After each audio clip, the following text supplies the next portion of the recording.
Faqala ta'ala fi kitabihil karim wa huwa asdaqul qailin a'udzu billahi samii'il 'aliim minasy syaithaanir rajiim. Bismillahirrahmanirrahim. Wal asri innal insana lafi khusrin illa alladzina amanu wa 'amilus salihati wa tawasaw bil haqq wa tawasaw bis sabr. Wa qala aidha hal ataka haditsul ghasyiah wujuhu yawma idzin khashi'ah 'amilatun nasibah. Sadaqallahul adzim wa ballagha rasuluhul karim wa nahnu ala dzalika minasy syahidin wasyakirin alhamdulillahi rabbil alamin. Hadirin jamaah Jumat rahimakumullah, alhamdulillah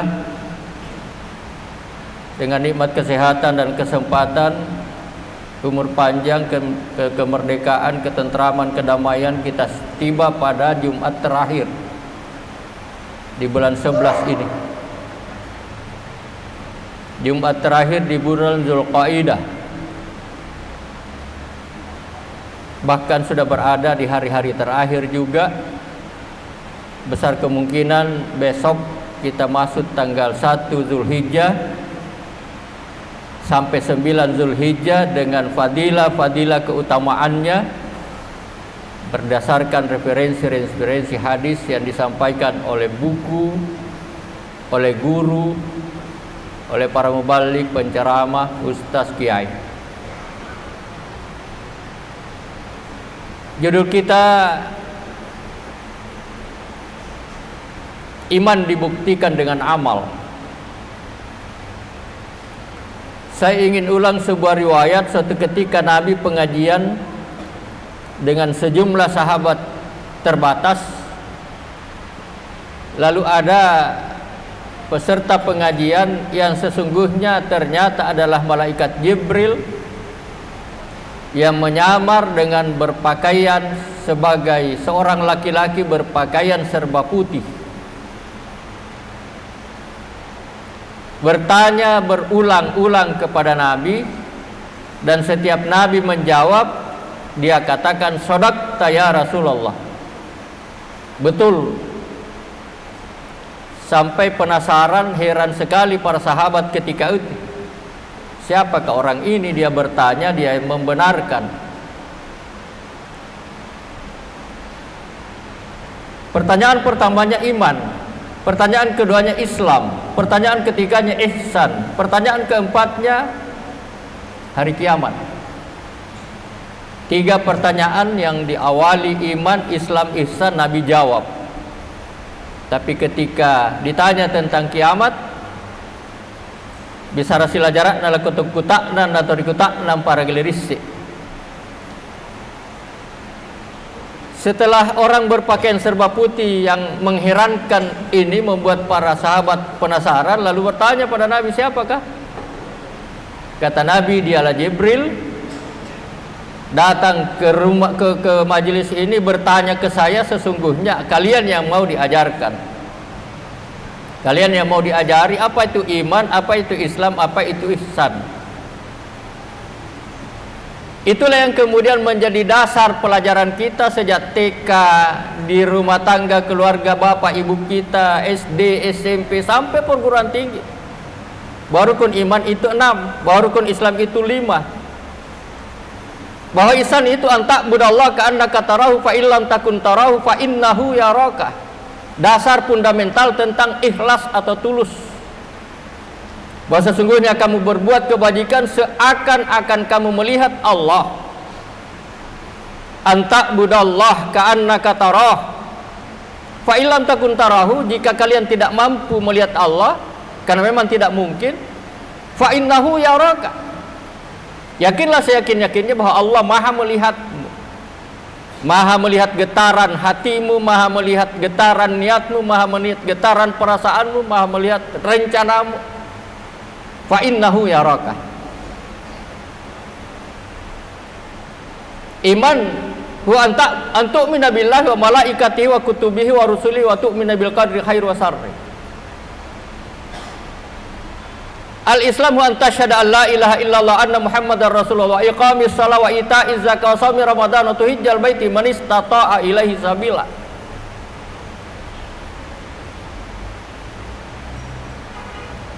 Ini persoalan yang sangat mendasar dalam agama kita, Bapak, Ibu, saudara-saudaraku. Iman Islam.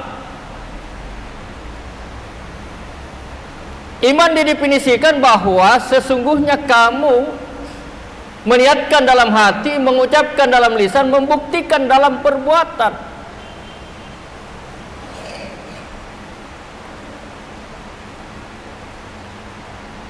Itu yang kemudian dipertegas dengan lebih rinci dalam wal asri.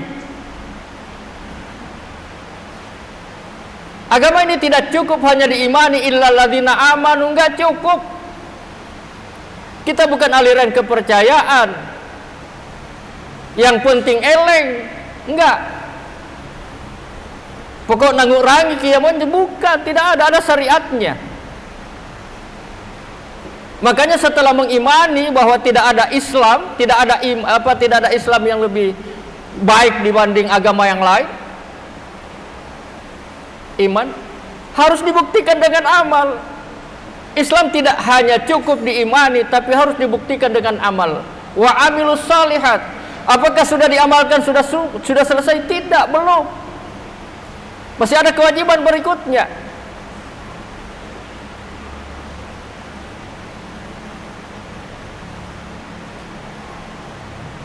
Wa amilus salihat wa tawasau bil haqq. Amar ma'ruf nahi mungkar, dakwah. Jadi setelah diimani, diamalkan, tidak cukup, belum cukup. Nabi mengatakan balighu anni walau ayah. Kita semuanya mubalik karena Nabi menyampaikan secara umum balighu anni. Sampaikan apa saja yang berasal dariku, sepotong kalimat sekalipun, walau ayat. Lahirlah istilah mubalik untuk orangnya. Lahirlah istilah tablik untuk pekerjaannya. Lahirlah majelis tablik untuk personilnya, aktivisnya. Sudah cukupkah? Belum. Islam setelah diimani, Islam setelah diamalkan, Islam setelah didakwah, belum cukup, Bapak. Belum sempurna. Wa tawasau bis sabri. Kenapa? Ketika kita beramar ma'ruf, apalagi bernahi mungkar, ada resiko. Nabi kita Muhammad sallallahu alaihi wasallam saat menjadi orang baik, enggak ada persoalan, enggak ada yang tersinggung, enggak ada yang merasa tersindir. Tapi ketika sudah menyampaikan kebaikan, banyak yang merasa tersinggung, tersindir. Apalagi ketika mencegah kemungkaran. Nah, karena adanya resiko konsekuensi, ada kewajiban berikutnya, wa tawasau bis sabri. Bersabar. Nah, di penghujung sebuah surah malah dikatakan, ya ayyuhalladzina amanu sabiru wasabiru. Isbiru, kita diperintah untuk bersabar, tapi kalau soknya mendapat alif sebagai tanda lepa, tanda panjang, itu ada makna dalam bahasa Arab, itu saling menyabarkan. Wasabiru, isbiru wasabiru, warabitu.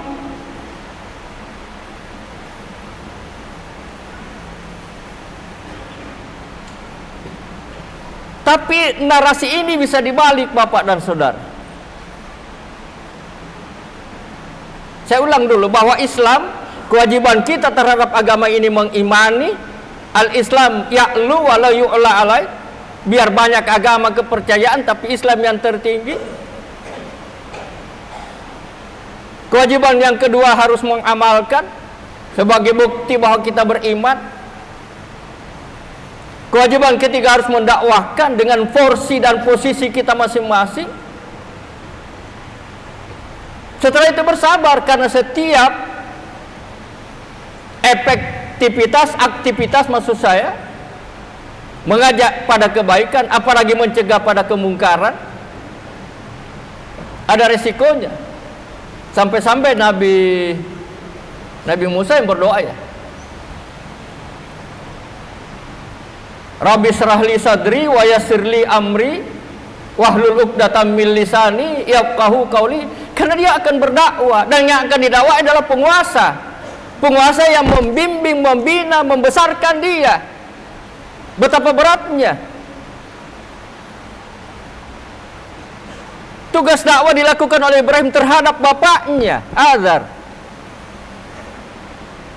Kalau Musa terhadap penguasa, Fir'aun malah.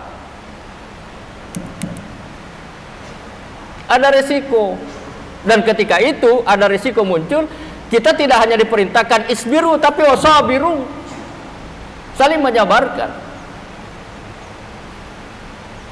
Nah, tapi narasi ini Bapak dan Saudara bisa dibalik. Amal tidak cukup, harus ada landasan iman.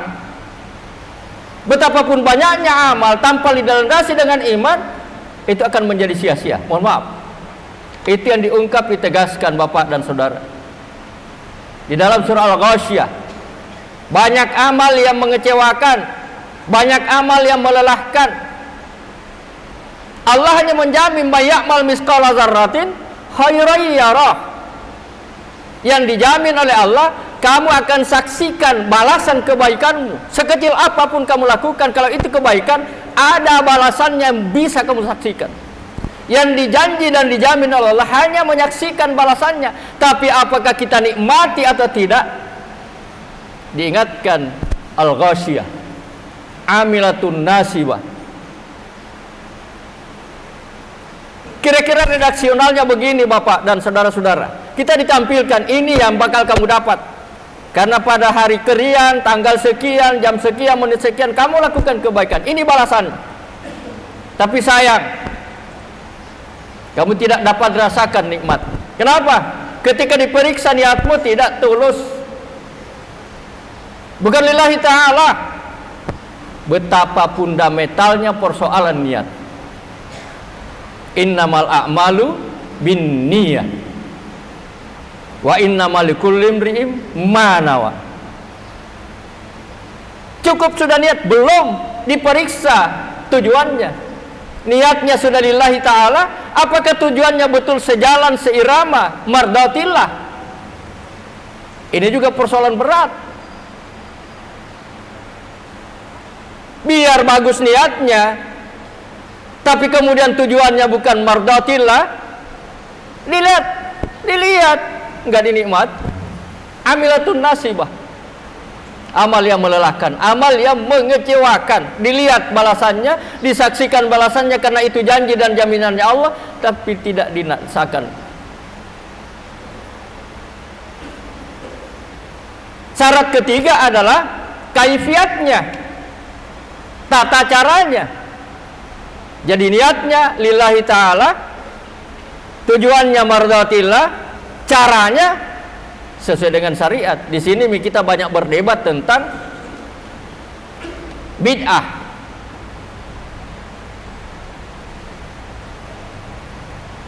Dan persoalan bid'ah saya kira adalah perdebatan yang tidak akan pernah berakhir sepanjang kita tidak pegang apa indikatornya, substansi dan syaratnya. Karena saya malah mendapat pernyataan yang mengagetkan, menggemparkan dari seorang kiai besarnya NU dari provinsi. Beliau berceramah di sini di rumah jabatan masih Pak Akib. Beliau mengatakan bahwa ada bid'ah yang wajib. Orang kaget. Kok ada bid'ah yang wajib? Lalu dijelaskan, bid'ah itu kan tambahan. Lalu beliau contoh, Al-Quran itu aslinya itu gundul, karena dia turun di bangsa Arab yang bahasa sehari-harinya bahasa Arab. Tanpa baris pun mereka bisa baca dengan betul, karena bahasa Arab adalah bahasa yang paling disiplin dan paling lengkap di seluruh bahasa yang ada di dunia ini. Satu orang laki-laki, dua orang laki-laki, tiga orang laki-laki berbeda dengan satu orang perempuan, dua orang perempuan, tiga orang perempuan. Hari ini makan, besok makan, kemarin makan, beda.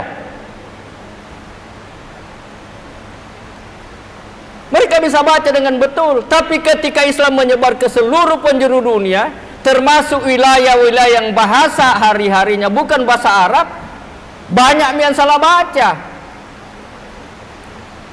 Dikasih tanda baca, itu bid'ah kata beliau. Dan ini wajib dilakukan, karena kalau tidak ditambah dengan tanda-tanda baca, banyak orang yang tidak betul membacanya, yang salah baca, salah arti.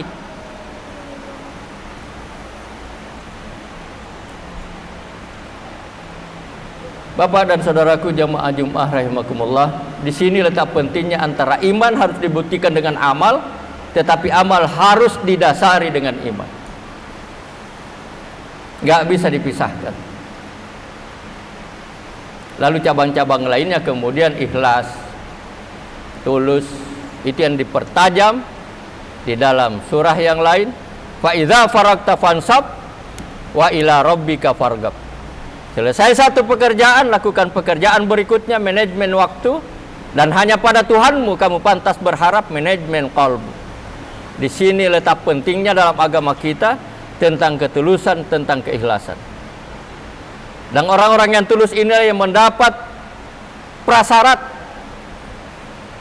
untuk mendapatkan ridha Allah Subhanahu wa taala di penghujung kehidupannya dengan mendapat panggilan khusus, ya ayyatuhan nafsul mutmainnah irji'i ila rabbiki radiyatan mardiyah fadkhuli fi ibadi wadkhuli jannati.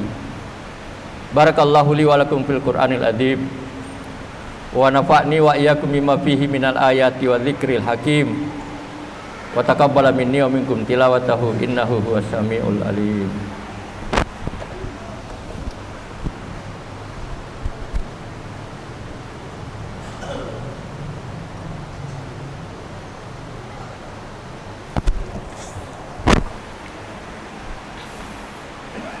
Alhamdulillah nahmaduhu wa nasta'inu wa nastaghfiru wa na'udzu billahi min syururi anfusina wa sayyiati a'malina. May yahdihillahu fala mudilla lahu wa may yudlil fala hadiyalah.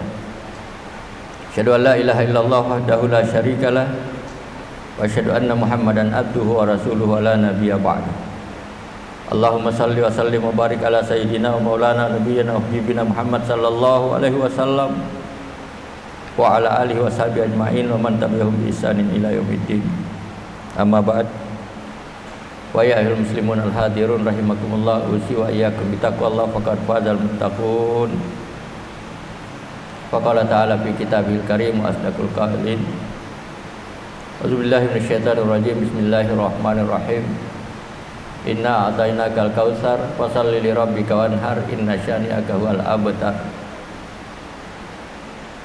Bapak dan saudaraku, di penghujung khutbah kedua ini saya sedikit mengungkap aplikasi ikhlas yang didemonstrasikan oleh sebuah keluarga teladan Ibrahim bersama istri pertamanya Sarah, istri keduanya Hajar, dan anaknya Ismail alaihissalam. Gak ada yang bisa lakukan ini kecuali ketulusan, kecuali keikhlasan yang melahirkan syariat, melontar jumratul ula, jumratul wusta, jumratul aqabah. Itu tantangan dan godaan ketulusan keikhlasan Ibrahim saat membawa anaknya Ismail untuk disembelih atas perintah Allah. Ikhlas. Ikhlas itu dahsyat. Luar biasa halangan dan tantangannya. Jangan bodoh. Apa ngorobat turia apa? Selalu mengera Allah Ta'ala anak keturunan. Kamu dapat masa mau kesembelih, jangan mau kok. Dilempar itu setan, jumratul olah. Tidak berakhir, ditantang lagi, dihalangi lagi, dilempar di jumratul wusta. Tidak berakhir, tidak langsung menyerah itu setan. Dilempar lagi di jumratul aqabah. Apa bentuk ikhlasnya Hajar? Di tengah padang pasir gersak, nggak ada air, nggak ada pohon, nggak ada bangunan, nggak ada orang lain, nggak ada tanda-tanda kehidupan. Logikanya menolak, nggak mungkin dapat air. Tapi karena ikhlasnya lebih tinggi daripada logikanya, dia lakukan itu. Itu yang menjadi syariat. Sa'i. Itu perjuangan seorang ibu teladan yang tulus, yang ikhlas untuk menyelamatkan generasi pelanjutnya Ismail. Bukan hanya kehidupannya. 7 kali bolak-balik antara 2 bukit Safa dan Marwah yang jaraknya 400 meter lebih. Hampir 3 kilo sendirian. Gak ada yang bisa lakukan itu kecuali ibu yang ikhlas. Mana ada anak yang rela mengorbankan jiwanya kalau bukan ikhlas, kalau bukan tulus? Ismail. Malah ketika ayahnya tidak tega, dia yang sarankan, tutup matamu ayah, buka bajuku, laksanakan, ini perintah Allah ayah. Anak yang menyarankan pada bapaknya dan jiwanya akan jadi korban. Gak ada anak yang bisa lakukan itu kecuali ketulusan, keikhlasan.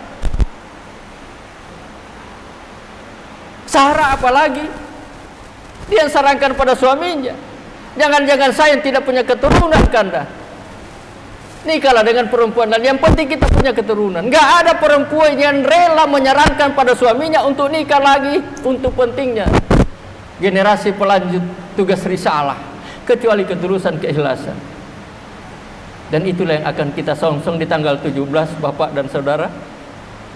Bagi saudaraku yang belum berniat, silahkan kumpulkan kekuatan dan semangat. Dan secara syariat, siapa yang sudah berniat, sekalipun berbeda, ada yang mengatakan bukan bulunya, bukan kukunya manusia yang berkurban, tetapi referensi yang lebih kuat, ternyata bukan hanya kuku dan bulunya hewan kurban, tetapi kuku dan bulu-bulu yang lengket di seluruh tubuh manusia yang sudah berniat akan berkurban, tidak lagi dipotong setelah tanggal-tanggal yang ditentukan. Mari kita pelajari lebih lanjut. Demikian Bapak dan Saudaraku, mari kita akhiri khutbah ini dengan berdoa, bermunajat, berharap, meminta kepada Allah. Bismillahirrahmanirrahim. Innallaha malaikatahu yusalluna ala nabi ya ayyuhalladzina amanu sallu alaihi wasallimu taslima. Allahumma salli wa sallim wa barik ala sayyidina wa maulana wa nabiyyina habibina Muhammad sallallahu alaihi wasallam wa ala alihi washabihi ajma'in wa man tabi'ahum bi ihsanin ila yaumiddin. Allahumma ighfir lil mu'minina wal mu'minat wal muslimina wal muslimat al ahya'i minhum wal amwat innaka sami'un qaribun mujibud da'wat ya rabbal alamin. Rabbana la tuzigh qulubana ba'da idh hadaitana wa hab lana min ladunka rahmah innaka antal wahhab. Rabbana hab lana minas solihin. Rabbana hab lana minas solihin. Rabbana hab lana minas solihin.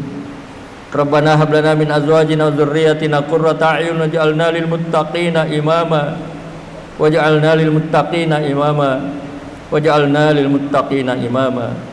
Rabbana la tu'akhidna in nasina aw akhtana wa la tahmil alaina isran kama hamaltahu 'alal ladzina min qablina wa la tuhammilna ma la taqata lana bih wa'fu 'anna waghfir lana warhamna anta maulana fansurna 'alal qaumil kafirin. Rabbana amanna bima anzalta wattaba'na ar-rasul faktubna ma'asy syahidin. Rabbana atina fid dunya hasanah wa fil akhirati hasanah wa qina adzaban nar. Wadkhilnal jannata ma'al abrar.